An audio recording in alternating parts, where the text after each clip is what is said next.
Hello again. It's me, Kaiser. Today we'll be talking about another tabletop RPG box set. This one is also licensed property, and it is also the biggest tier of it, or biggest size of it, really. This one's a little bit different though. It's not from a video game.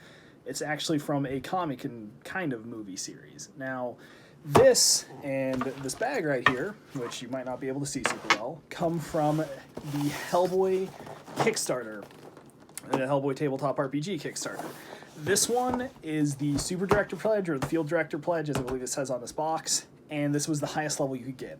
This is actually one of the first Kickstarters I ever backed, and it is also one of the ones that took the longest time for me to actually get my hands on. I've had this for a couple years. I haven't done a whole lot with it, but it is a super duper cool item. So without any further ado, we'll just go ahead and kick open the box and show off this bag. And I think the first thing I'll do is just kind of show this bag off. This is a field bag. It's actually designed, I say designed, it's probably just a template they copied and slapped the BRPD logo on. But it's actually meant to carry the books and the DM screen and all that good stuff that you would get. To throw it in here, take it to someone's house, and run a game of Hellboy, the role-playing game. Now, it's worth noting this actually isn't the first Hellboy role-playing game. The first one came out in the early 2000s. I don't have access to that one at the moment. I plan to pick one up eventually, a copy of it up eventually. Hasn't really been on my really high up my list right now. I focus on getting stuff that more interests me at the time. I'm actually just recently ordered a copy of a game called Fabula Ultima, which I have the quick start for over here. We'll talk about that another day, just something to look forward to. So like the last thing I reviewed, the Bunkers and Badasses Deluxe, this one came with a ton of super cool minis. In this case, you've got a variety of grunts, as well as some of the iconic characters from Hellboy, such as Hellboy himself. That is Strauss, Dr. Strauss. I believe that's supposed to be Liz. Abe Sapien right here. And, of course, Grigory Rasputin. One of the recurring protagonists of the comic books and antagonist of the movies and the comics. He actually is only in the first movie, however, he's all throughout the books. He's got a really cool kind of character arc that ultimately ends in him accepting his defeat and his soul being interred in an acorn in the Baba Yaga's house in between worlds. These aren't the only miniatures you get, however, as you do get a couple of supersized ones. One being a collection of tentacles for whatever eldritch monstrosity your players might be facing, and the other one is something that I'm sure comes from the comics that I cannot name, which is a little bit sad. I don't know if it's from one I haven't read or some one that I simply don't remember. All in all, really well-made miniatures, and it is a delight to own them. Moving on, we've got the dice that this came with. Now, you'll note that one is a different color. I believe that is because this is considered the Doom dice. So I've got your standard D4 all the way up to D10.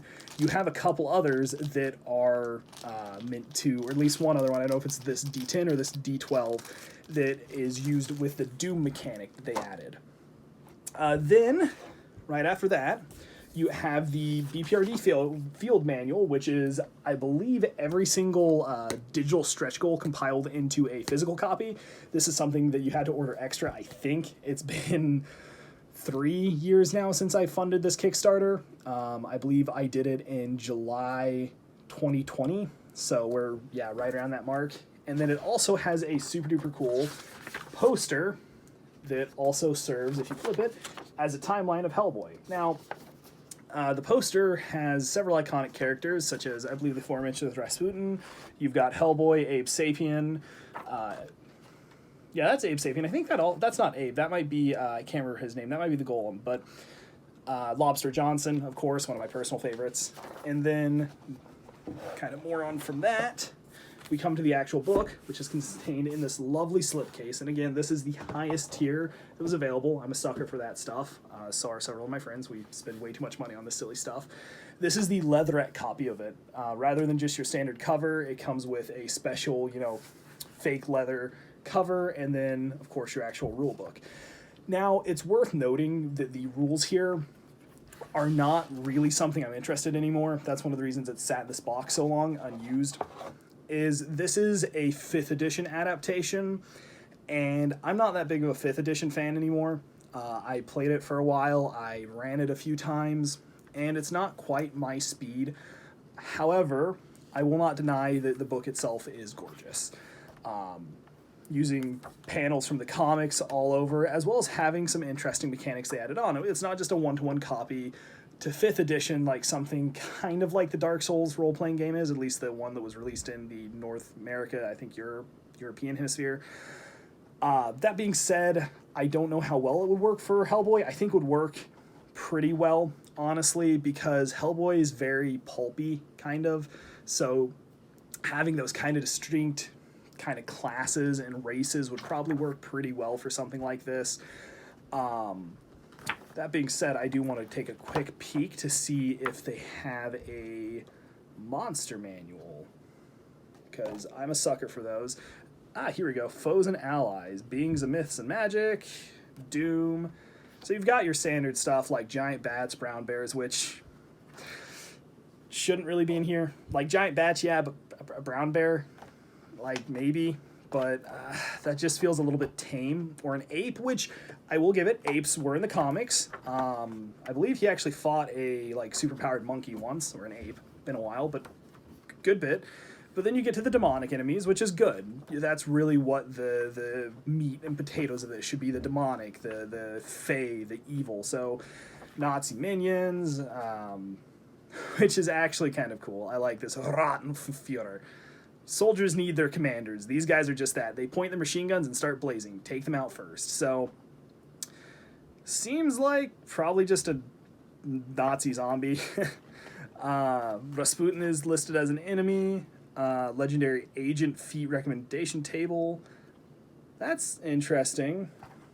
If that's all the monster manuals, that's here we go. That's a lot more in depth. So Abe Sapien, Hellboy's fishy companion buddy, he's way more than that, has an entire page, etc. So it looks like kind of every single character gets a full dedicated page, which is really, really good. That's how it should be. And then, of course, it comes with a pre-included adventure, and I believe it also has stats to play as the characters, which is something you don't really see a whole lot anymore. In the older Star Wars role-playing games, for example, it had stats for Darth Vader, Yoda, Luke. So if you really wanted to, you could just play through the movies again, which is honestly perfectly fair. So anyways, I'm getting a little bit caught up in this. Pretty cool. And then the last few things in this box, you've got a DM screen, never opened. Again, I haven't had an excuse to use this. And you've got a pad of character sheets. Now, just looking at this real fast, you've got your name, department, and drive, your origin, which would be your race, your recruitment, your specialization, what your life was before you joined the BPRD, your role and your level, and your milestones. I actually really like this. This is a very clean, simple character sheet, and on the back, you've got room for your background, your character photo, if you want to draw that. I've seen some wonderful drawings from my players. You guys are the best. Age, eyes, all that stuff. Yeah, all in all, it's a really, really cool little bundle. Now, again, this is something that took me a long time to get my hands on. That's something with Kickstarters, because I find a lot of enjoyment out of Kickstarted RPGs. They tend to be really, really interesting compared to a lot of stuff you can pick up on a local game store. Even ones that have more unique stuff, unlike most of my local places, you're not really going to be able to match some of the stuff you can pick up from Kickstarter. Now, again, this one took me a really long time to get my hands on, and that's kind of one downside. If you go to a store, you buy something online, you kind of get an estimated date, and you'll get an estimated date for Kickstarter stuff as well, but it's anyone's guess. I've got something that was supposed to be fulfilled a month ago that I backed sometime last year, and I'm still waiting on that, and I'm not angry at the people who made it at all.